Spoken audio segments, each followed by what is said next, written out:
Ajudam? Fixe. Ok. Então, para brincar às pistas da Blue, nós temos de encontrar uma... Pegada! Pegada, porque essa é a primeira... Pista! Pista, e depois apontamos no bloco. As pistas da Blue são as pistas da Blue. Há que encontrar outra pegada. É a segunda pista, colocá-la no bloco. São as pistas da Blue. As pistas da Blue. Há que encontrar outra pegada. É a terceira pista, colocá-la no bloco. São as pistas da Blue. As pistas da Blue. Sabes o que fazer? Vamos nos sentar e pensar.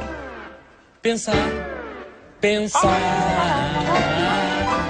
Vamos ter calma e saber como vamos procurar. Não há tempo a perder. É o que vamos fazer. Ok.